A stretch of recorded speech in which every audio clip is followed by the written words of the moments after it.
Grand Lille TV, l'info en continu. Bonjour à toutes et à tous, merci de nous rejoindre. On débriefe l'actualité près de chez vous en 8 minutes et en images. Et voici les titres de cette édition. D'abord, cette association qui soigne les animaux et qui attend les subventions de la région. Comment trouver des baskets que l'on juge introuvables dans la région. Et enfin, voici la voiture du futur. Ce sera tout à l'heure donc dans cette édition. Je vous le disais donc dans ces titres à direction Inxan près de Montreuil où l'association Oiseaux soigne des animaux sauvages et c'est même la dernière à pouvoir soigner certains oiseaux et petits mammifères et certaines SPA font même appel à cette association quand elles sont débordées techniquement ou logistiquement. Association qui vivait encore l'année dernière grâce aux 35 000 € de subvention de la région, mais cette année la subvention est repoussée à chaque vote. Alors pour pouvoir vivre, l'association a lancé une cagnotte sur internet pour obtenir au moins 20 000 €. Et bonne nouvelle, ils ont dépassé leur objectif avec cette obtention de 23 000 € de dons. Malheureusement, une somme qui ne permettra pas de boucler le budget et la subvention de la région est indispensable à la survie de l'association. Association qui recueille en effet 40% d'animaux en plus que l'année dernière, comme a pu le constater notre journaliste Corentin Escaillé qui s'est déplacé sur place. Une augmentation d'animaux, donc une charge de travail de plus en plus élevée. Moi je suis à mi-temps, mes heures je les compte plus, je le fais avec plaisir, mais du coup c'est rageant d'après se dire ça se trouve on fait ça pour rien parce que personne nous suit financièrement en fait. Tout le monde se renvoie la balle, tout le monde se dit non c'est pas à nous, nous on fait tout ce qu'on peut pour essayer de trouver des solutions, mais laissez-nous le temps ou dites-nous en début d'année oui ou non. Vous donnez ou pas de l'argent, que nous on puisse s'organiser. Il ne faut pas nous dire mais vous passerez au mois de septembre. Septembre, on est déjà à la fin de l'année. On veut bien faire d'autres choses, on veut bien revoir notre organisation, tout revoir, mais il faut que derrière on nous dise clairement sur quel pied danser en fait. Connaissez-vous le transport autonome ? Il s'agit peut-être de la voiture du futur, par exemple les navettes sans chauffeur, des voiturettes que l'on retrouvait d'abord à Rotterdam aux Pays-Bas avant d'en voir maintenant dans le monde entier. Et ça arrive bientôt en France, dans la centrale nucléaire de Civaux, dans la Vienne. Ces navettes, c'est la spécialité de Transdev qui va donc lancer ses premières voitures en France. Comment ça fonctionne ?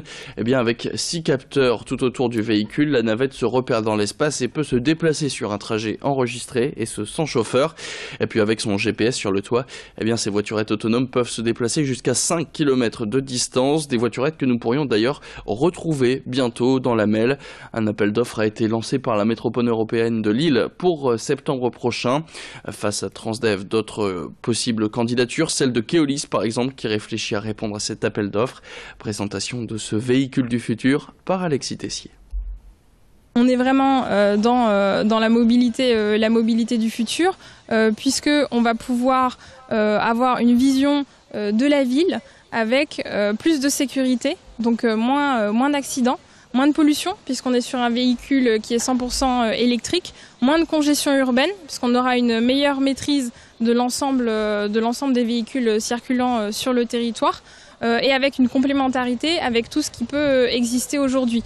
On va vraiment dans un sens qui est extrêmement positif lorsque on peut l'utiliser de manière partagée et autonome.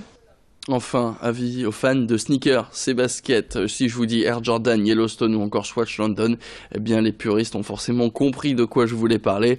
Avis donc à vous, fans de chaussures, vous pouvez retrouver ces modèles très particuliers à la Boîte Collector, une enseigne basée à Lille qui se trouve rue de Paris. Depuis 2012, Gérald Thompson propose ces chaussures difficiles à trouver dans le commerce. Présentation de la boutique et des lieux avec Alexis Tessier.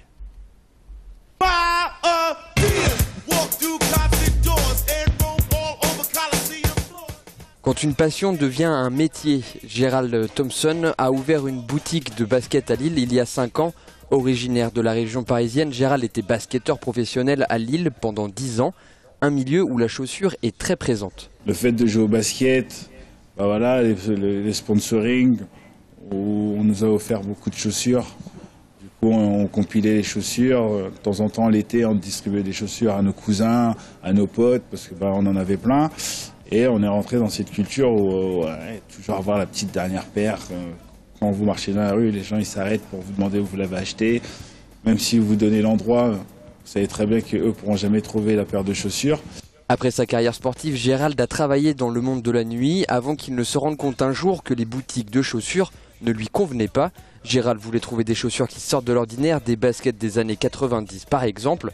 En 2012, il décide donc d'ouvrir son propre magasin, la boîte Collector, avec plus d'une centaine de paires de baskets d'exception. Quand un client pousse à la porte, il voit tout l'univers de la culture de la sneakers, qui ne se contente pas à deux, trois marques qui sont très très fortes aujourd'hui dans le monde de la sneakers, mais vraiment une large palette et qui puisse être sensibilisé par des modèles via leur histoire, via les matériaux utilisés, sans se soucier de l'environnement.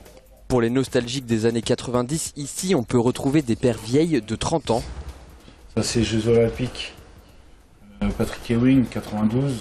En raison du succès de la première boutique, une seconde a vu le jour à quelques centaines de mètres. En bref, le nouveau décès d'un migrant cette nuit sur la 16 au niveau de Gand. Le piéton a été percuté par un véhicule peu avant minuit.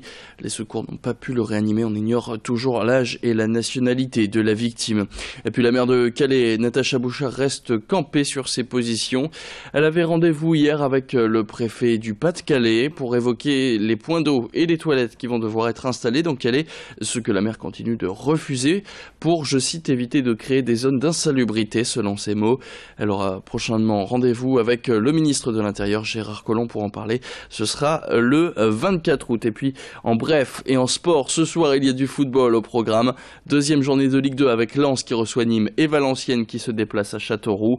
Retour de la Nationale 1, cette fois avec Boulogne qui reçoit Avranches au stade de la Libération et Dunkerque qui accueille Marseille-Consolat au stade Marcel Tribu. Bonne saison à ces deux équipes et donc qui ont pour challenge de retrouver la Ligue 2 à la fin de la saison. En tout cas, c'est ce qu'on leur souhaite. C'est la fin de cette édition. Merci à tous de l'avoir suivi. Tout de suite, vous retrouvez vos prévisions météo. Très bonne journée à tous.